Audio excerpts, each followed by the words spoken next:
Hello everyone. This past weekend, I went to an RTT here in England, the Sycorax Showdown down in Poole at the Entoyment Gaming Centre, really cool there.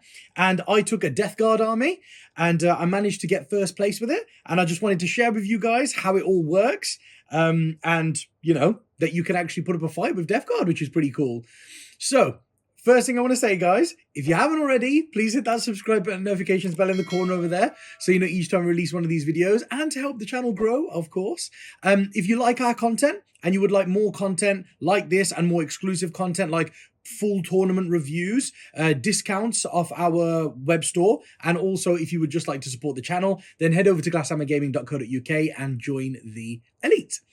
Right then, let's go to the first step of this roster review process and have a look at what the list actually has in it. The army list starts off as a battalion. It is just a battalion. There is nothing further than that. The whole army fits in one battalion. And the reason for that is I have a load of warlord traits and relics and units that cost me command points to take in my army. I've got quite a few of them in the list here because I think they're all essential to how the list functions. You kind of need to spend a lot of CPs before the game to make the list work in one certain way that it works in, rather than spending loads of CPs in the game. I think it's more important. And because of that, you only want one battalion. You don't want any more detachments because the minute you start spending CPs on your units and then spending CPs on also adding additional detachments into your army, the list isn't going to function properly. So the way that I've built this list is to be one battalion, and then I can spend my CPs however I want. And it is all Mortarian's Anvil. I really like Mortarian's Anvil because the stratagem that they get is one of your units can heroically intervene as if they were a character, which is brilliant on things like my Death Shroud Terminators because they hit very hard in combat. But also, the Warlord trait for Mortarian's Anvil is the Gloaming Bloat, and the Relic is the Warp Insect Hive, and I take both of those. So that's why I've gone with that play company personally. Right, so it's a battalion. And then let's have a look what's in the army. So first of all, we've got a free slot in the Tallyman. It doesn't take up a slot in my detachment. And I've paid a command point for him to have the Tollkeeper Relic, which is really good. We're going to get into what all this stuff does later on in the how it works section. At the moment, I'm just going to walk you through the list, guys, if this is the first time you're watching a roster review. So yes, a Tallyman with the Tollkeeper Relic. Then in my HQ slots, I have got a Lord of Contagion, and he is the Warlord. I've given him the Gloaming Bloat Warlord trait that you can choose if you're Mortarian's Anvil. Then in my second HQ slot, I've got a Demon Prince, that cool looking Demon Prince over there. He's got wings, a Hellforged sword, and a Malefic Talon. And I have paid a CP for him to have a Warlord trait, and I've given him Revoltingly Resilient, just makes him that little bit tougher. And also, I've given him the Warp Insect Hive Relic that you can give to a character, again, if you're Mortarian's Anvil. So that's what my two characters are armed with there in my HQ slots. Then in the troop section, I've got 2 units of 10 Poxwalkers, which I was always taking, but a new addition, and that's 2 units of 10 Cultists. So I've now got 4 units of 10 infantry in my troop slots, and you're going to find out exactly why soon. Then in my elite slots, now I've got 6 elite slots, so it was very important that I either had a Vanguard detachment or a battalion, and I'm glad I was able to use a battalion because it saves me CPs, basically. So in my elite slots, first of all, I've got a Foul Blightspawn. He is incredible. I've paid a command point for him to have the Arch Contaminator Warlord trait, and then I've also paid a command point for him to have the Revolting Stench-Vats Relic. They are just key and absolutely essential for this army working. I then have 2 units of 3 Death Shroud Bodyguard. And again, I've paid 2 command points to give each of the champions, the Plague Champions in each squad, a relic. One of them has got the Reaper of Glorious Entropy, and the other one has got the Plague Skull of Glothilla. And then the other 3 elite slots in my detachment are 3 Chaos Contemptor Dreadnoughts. They're right here, and they're crazy. They are very, very good value for their points, especially in a Death Guard army. So I've got 3 Chaos Contemptor Dreadnoughts, and that cost me 3 command points. As you can see here, guys, the amount of Warlord traits and relics I've bought for my characters, then relics I've bought on my sergeants, and then, you know, buying these Dreadnoughts that all cost a command point. I've spent a lot. So yeah, 3 Chaos Contemptor Dreadnoughts. All of them have got 2 twin Volkites each because they're bonkers right now. That's the best weapon for the points currently in the game. for them. And then also all of them have got the Hellforge Cyclone missile launchers. I've given them all Cyclone missile launchers. And then the final things in the army are my heavy support slots, and that is 3 Plague Burst Crawlers with 2 Entropy Cannons each. Plague Burst Crawlers just give you that reliable out of line of sight fire, and I think it's very important in this list. Right, so now you know what's in the list, let's have a detailed look at how it all works. So why does the list work, guys, and how does it work? Let's go down step by step, unit for unit, mentioning exactly the order that they're in the list and have a look at how it all works. So first of all, the Tallyman. He's great because he gives you the extra CP. I think that's incredible. So averagely, he should give you an extra CP each battle round.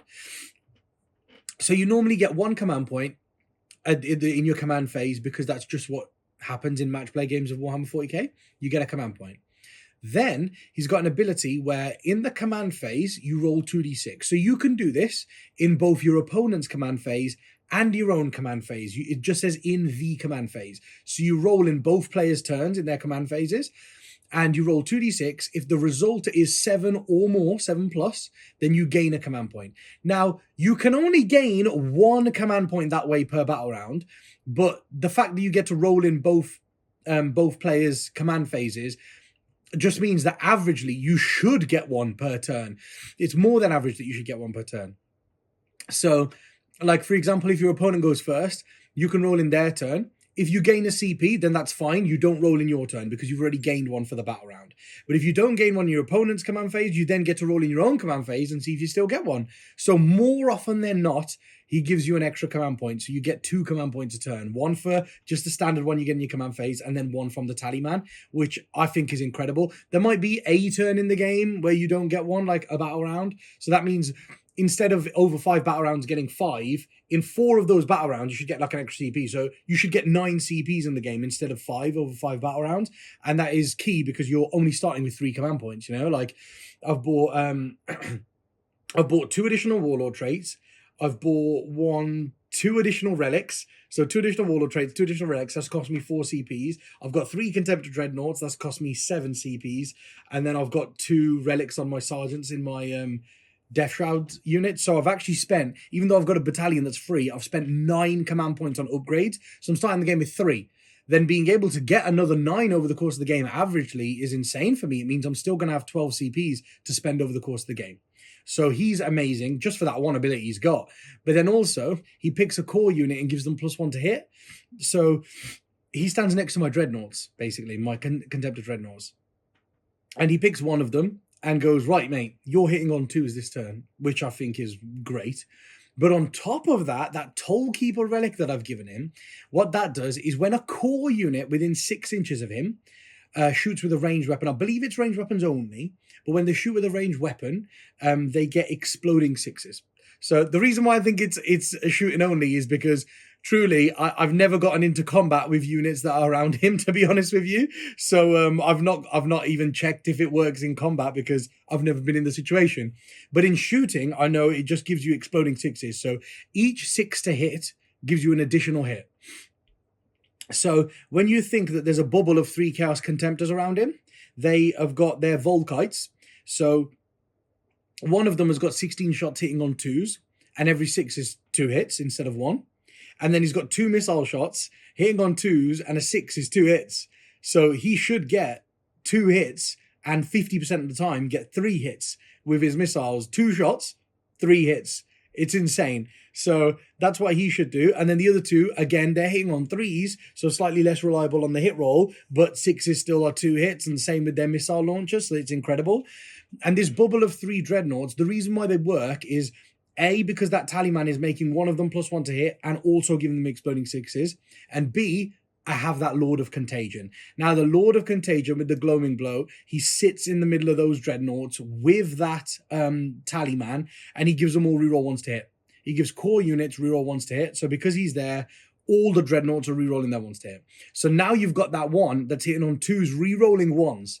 So he should hit with all of his shots, and he should also get like 3 6s. So 16 shots with his Volkites should actually give him 19 hits, which is bonkers. And then the missiles hitting on 2s, rolling 1s. So he should get 2 hits and most of the time 3. So, sorry, half the time 3. because when you're rolling two dice, a third of the time, sorry, should I say, you should get 3 shots, and then the rest of the time you should get two hits, because you've got like on 2 dice you kind of got like a 33% chance of rolling a 6 on 2 dice, so third of the time. So you got him, and then the other 2 dreadnoughts makes him a lot more reliable, because when they were just hitting on 3s with exploding 6s, it was like, okay, quite unreliable. But when you're like, they're hitting on 3s, they're re-rolling their 1s, and then they're getting exploding 6s, actually makes them very reliable. That Firebase, for me, over the weekend, those 3 dreadnoughts, they were my MVPs. They killed more than anything else in the list, even more than triple plague burst crawlers, which is hard to do, but they just did it. And it's genuinely because that Tallyman and the Lord of Contagion is there to make them pump out so many shots. My Demon Prince then, what's interesting about him is that Revoltingly Resilient Warlord trait makes him silly tough. So he's toughness 6, he's got 8 wounds, a 3-up save and a 5-up invulnerable. He then reduces damage by 1 because he's Death Guard. And then on top of that, he's got a 5-up feel no pain with the Revoltingly Resilient Warlord trait. So imagine you're hitting him with 3 damage weapons, and then he's going, okay, I've got a 5-up invulnerable against your 3 damage weapons, so a third of them don't go through. And then he's like, oh, by the way, all of your 3 damage now goes down to 2 damage because I reduced damage by 1. Oh, and by the way, your 2 damage I now get a 5-up feel no pain again. So he is insanely tough to kill. And the brilliant thing is he walks around the board with the Death Shroud Terminators. So those Death Shroud Terminators have got the bodyguard keyword. So when they are within 3 inches of the Demon Prince, you cannot shoot that Demon Prince with ranged attacks, even if he is the closest target. So quite often, I march these Terminators up the board behind a ruin somewhere, kind of central board, and I put the Demon Prince out in the open next to them, and he goes smites, casts Warp Ritual whenever he needs to, and just stands out in the open being threatening, and he's got no concern because you cannot shoot him. You have to charge him to do damage to him. And a lot of things, when you reduce their damage, when you're toughness 6, so they've got to wound you first, then you got a good save, then you reduce damage by 1, and then you got to fight for no pain. A lot of combat units can't really get through that. And then you got to remember as well, on top of that Warlord trait, I've given him the Warp Insect Hive Relic, which gives a character full rerolls to hit and wound. So he's got 6 attacks with that sword. He's hitting on 2s with rerolls, and then he's strength 8 with rerolls to wound, minus 2 or 3, flat 3 damage. So he is an absolute beat stick, and then he gets 1 attack with his Malefic Talon as well. So that's how he works, kind of moving up the board, being threatening, being shielded by dreadnoughts, not being able to be shot, and just going out and being annoying, and when he hits something, it dies. Then you've got those 2 units of 3 Death Shrouds.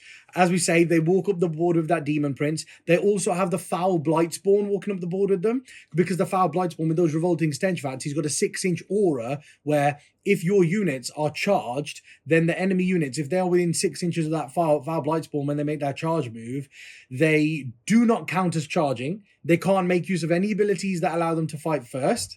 And that's just massive. And then he picks 1 unit within 3 inches as an innate ability, and he makes them fight last. So the brilliant thing is, if you get charged, so say, what's a cool combat unit?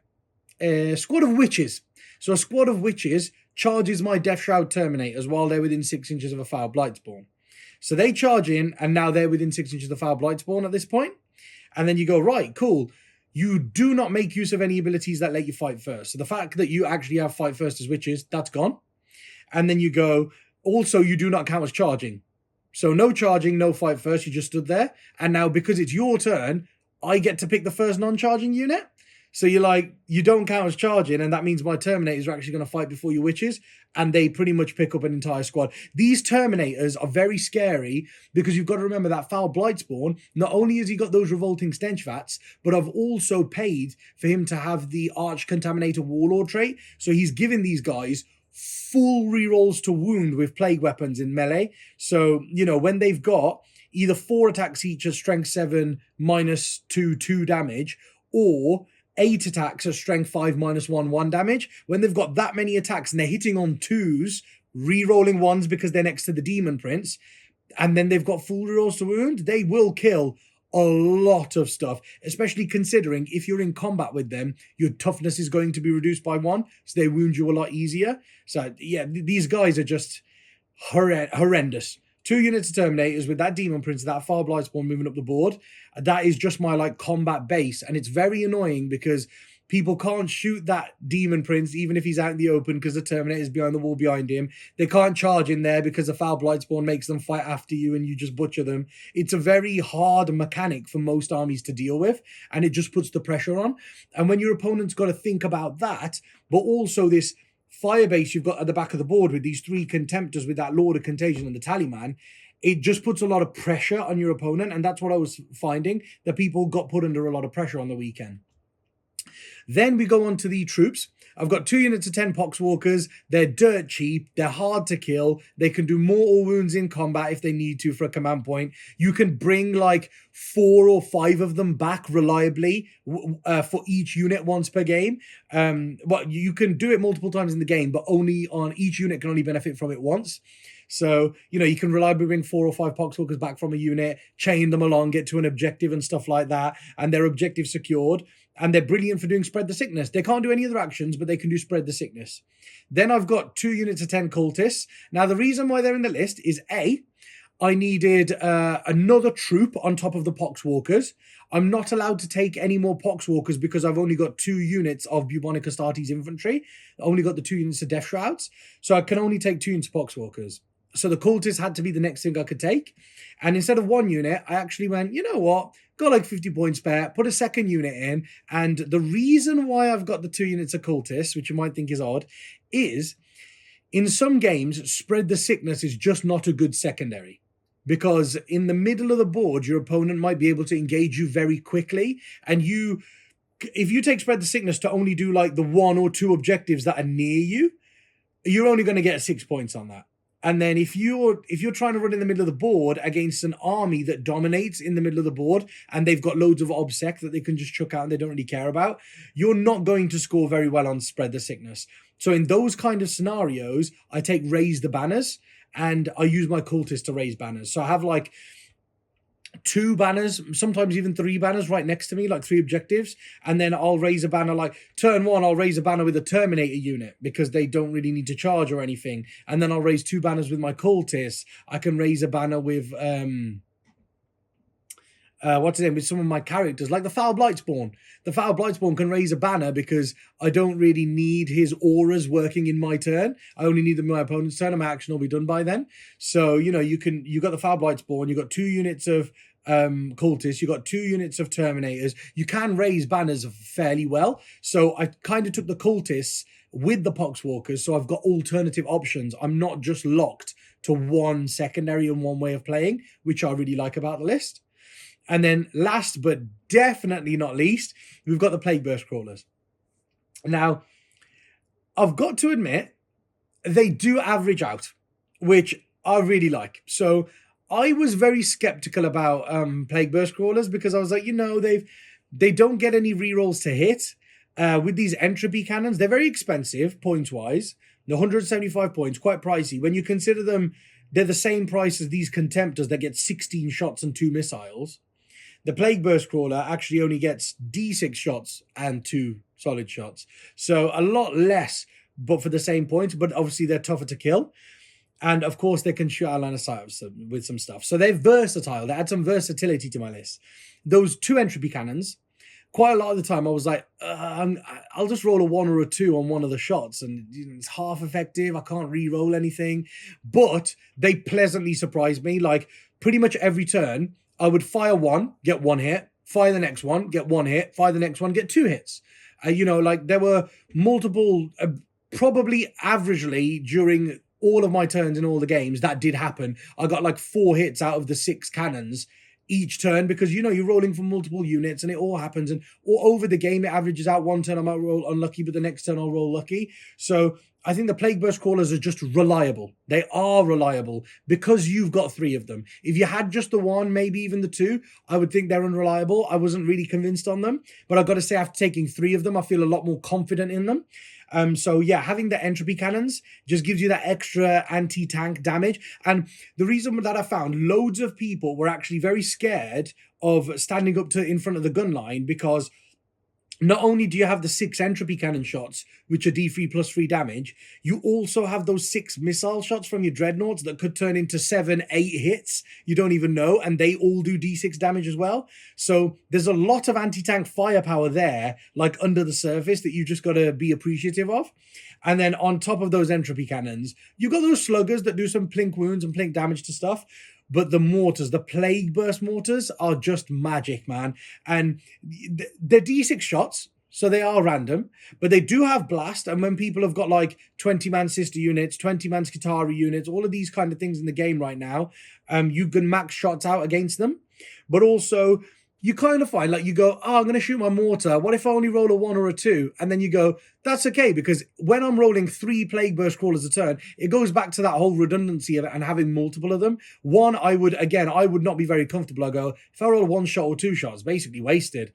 But if one rolls 1 shot, the next one will roll 6 shots, the next one will roll 4 shots, and you'll find that it averages out. So the reason why I take 3 of them is because they will get 10 or 11 shots between them with their out of line sight shooting. Now it hits on 3s, it's strength 8, it's -2, and it's flat 2 damage, and they reroll ones to move with it because it's a plague weapon.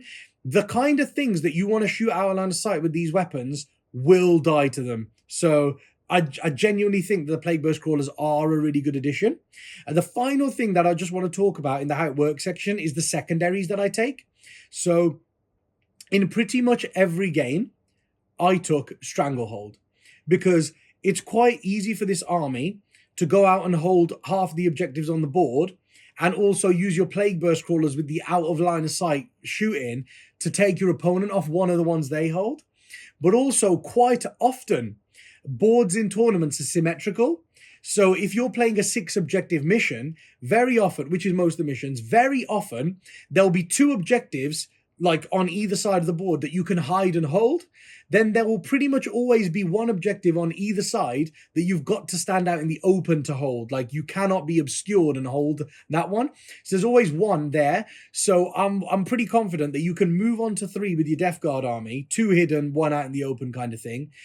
Or, you can have Death Shroud behind a wall, then have your Demon Prince on the objective that's out in the open within 3 inches of them and he can't get shot. That's what I was doing for quite a lot of it. So you can go on to 3, be safe with your character, and wipe them off their 3rd one if they don't have any bodyguard, if they're just on there with normal units with all of you shooting. So Stranglehold is very good. I took that in pretty much every game. To the Last is very good for this army as well because it's the Demon Prince. Is the Demon Prince, and then any 2 that you want out of the 3 Plague Burst Crawlers and the 3 Contemptors. Pick whichever 2 are better for you in that game, and the Demon Prince, and keep them safe. That's To the Last. But if you don't think you can do To the Last, then Grind Them Down is also very good, because you're a very elite army, so you can kill more in most turns. And then the 3rd one, it just fluctuates. Like I either take Spread the Sickness or Banners. I take that in every game. Spread the Sickness or Banners. I do that every single time. And I do Stranglehold every single time. The To the Last one, you can either take To the Last, Grind Them Down, or if it looks like you're going to struggle with those, Warp Ritual. So, because your Demon Prince can get within 6 in the middle of the board and do that. And he can reliably do that when there's Terminators stopping him from getting shot. So you can do that over multiple turns and guarantee you those points. Now, obviously, against psychic, anti-psychic armies, you're not going to want to take that. But what I'm saying is, there are actually, like most lists have 2 or 3 secondaries normally that they can reliably score without, like, depending on what their opponent brings. But this army has got like a good 5 secondaries that it can just score on its own, regardless of what your opponent brings. So that's why I think it works so well. Right, so that's me giving away all of the tips and tricks for this army. That's how it all works. And of course, have a read upon the stratagems, guys, because there are some very cool stratagems. And definitely have a look at Flash Outbreak. That was MVP for me in a lot of games. Right, so now we know how it all works. How are we going to tackle it? So dealing with this army, guys, the first thing I need to say is it's very, very elite. This army hates mortal wounds. If you've got any kind of mechanic in your army to get rid of, like, to do mortal wounds to get through me, I wouldn't be very happy. Like, you got these tough units, these Terminators. They survive on the fact that they're toughness 5. They have that 2 up armor save, 3 wounds each, 4 up invulnerable, and -1 damage. You bypass the toughness 5. you bypass the 2-up save, the 4-up invuln, and you bypass the -1 damage if you hit them with mortal wounds. If you fly over them with a bomber and do 2 or 3 mortal wounds, you kill a Terminator, no questions asked. If you hit them with 2 or 3 smites and you do 6 mortal wounds, that's 2 Terminators dead. In the psychic phase, I lose 100 points there. In 2 Terminators, I will lose 100 points because you got a couple of psychic powers off. So it's very elite, and the thing is, it's brilliant because it's very tough to kill for the points that it is. That's why you don't mind having these expensive units in your army. But like I say, if you can do a reliable amount of mortal wounds per turn, you'll just melt the elite stuff and it'll feel so redundant for this side. This side will start to struggle if the elite units start getting taken out very quickly. And you've got stratagems like Wrath of Mars. If you put Wrath of Mars on a 20-man ranger unit and you shoot into a Contemptor Dreadnought and you go, well, there's reliably like 5 or 6 mortal wounds. So you go, your Redemptor, even though it's toughness 9, even though it's got 9 wounds and it reduces damage by 1 and blah, blah, blah, this, that, and the other, take 6 more wounds. So you got 3 wounds left. And then, by the way, here's like 11 saves at -1. So 11 4-ups, and you're like, oh, that should fell 5. Oh, my Dreadnought should averagely die to just 1 unit of Skitari if they use Wrath of Mars. So those mortal wounds, they really add up, because a unit of 20 Rangers would not be able to kill a Dreadnought unless it used Wrath of Mars. And then all of a sudden, bang, I've done a few mortal wounds. I've over half killed your Dreadnought with mortal wounds. You're dead because you don't get a save against it. Nothing like that. So I think mortal wounds is key. The next thing, reliable anti-tank. So Sisters players, I'm looking at you. Retributors are horrible against this. Multi-melter Retributors are just the bane of any heavily armored vehicle-based army right now. And those Retributors would wipe Contemptors out, definitely. They would struggle into the Plague Burst Crawlers, mainly because they're toughness 8, so you'd have to wound on 4s, which not very many people like to do with a small amount of firepower, because when you shoot with Retributors with multi-melters, for example, they're only going to get 8 shots. That's if you've got 4 multi-melters in the squad. They're going to get 8 shots. Now, if they're going to wound on 4s after hitting on 3s, they're not going to get very many. So just when your toughness kind of makes them wound on a 50-50 roll, people tend not to take that option. So the Contemptors is what they'll go for, but they will open Contemptors. If you just quickly do the math on it, if they're standing next to Morven Val, not even if they have the full rerolls to hit and wound from Morven Val, if they're just standing next to her within 6 inches, so they've got reroll 1s to hit and wound, all of a sudden you go, right, they've got 8 shots, they're hitting on 3, so they're going to get about 5 hits, rerolling, say, 2 1s, 6 hits. So you go, okay, they've got 6 hits. And then you go, they're wounding on 3s, that's 4, rerolling a 1. That probably is 5. So you go, right, I've done 5 wounds on your Dreadnought. You got a 5-pin vulnerable. You've saved 2. Nice. Take 3d6 damage. And 3d6 damage is averagely 11. And then you -3 off it because you -1 off all damage. And you go, that's 10, 9, 8. So you go, my unit of Retributors has just put a Dreadnought down to 1 wound straight away. Oh, and by the way, I've got 2 Cherubs in the squad. So 2 of the multi-melters can shoot again. So you can do a lot of, if you've got, I think, 2 Retributor units, you should be able to kill 2 Dreadnoughts fairly reliably. And if you've got those Cherubs in the squads as well, you can probably kill 2.5 Contemptors in one go. And then the list loses a hell of a lot of firepower. Like I say, those Dreadnoughts were my MVPs. They did all of the work for me.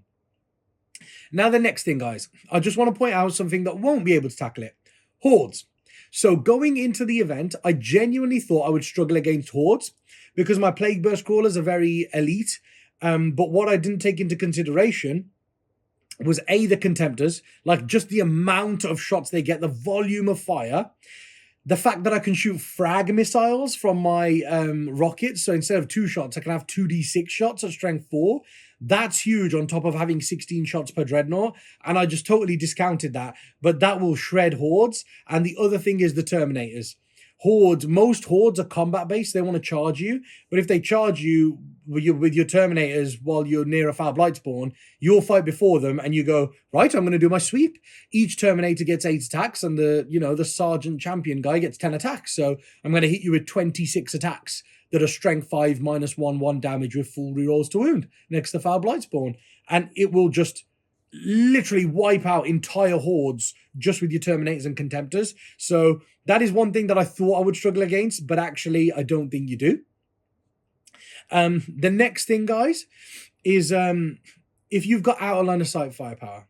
Now, that might not seem like a good resolution to this list, but what you've got to remember is the Poxwalkers and the Cultists are key in this army to being able to spread out, get you primary objectives, because they'll be sitting behind ruins on objectives like mid-board, or even if they're out in the open, most people don't want to shoot them because they've got better threats to take care of. But if you've got, say, a few Dark Reaper Exarchs with Tempest launchers, or you've got a few platforms, or you've got some Wyverns in your army, just these kind of outer line of sight things. If you've got anything like that in your army, start plinking away at the Cultists and the Poxwalkers, because the minute they go, you have to then start using your Terminators to do actions instead of fighting with them, which becomes a massive hindrance. And also, you've kind of got to move your Dreadnoughts and your Terminators onto objectives in places where you don't necessarily want to go. So that's one thing that most people didn't do against me as well, is nobody really went for my chaff. They all went for the big stuff. And then the little chaff units, the 2 units of Cultists and 2 units of Poxwalkers just ran around getting me a load of points in the mission. So if you can get rid of them, do it.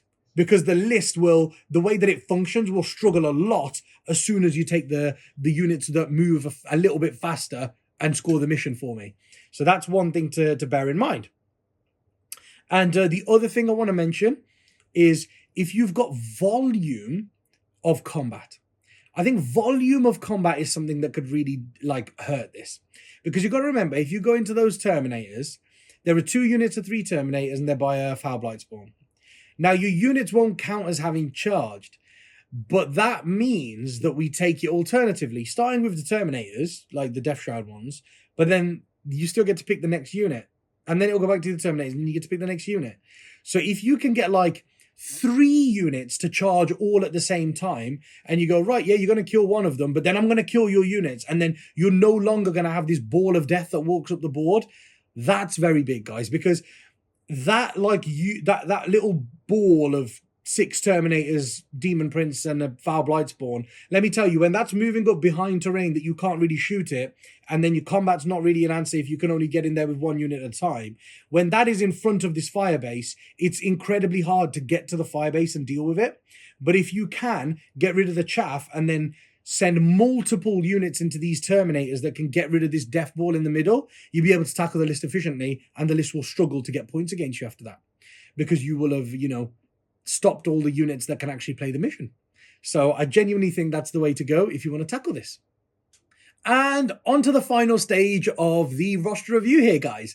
So step number 4 is always modifications and what we can do to make the list better. Now, I'm not going to lie to you guys. I love this list. There is barely anything I would change about it.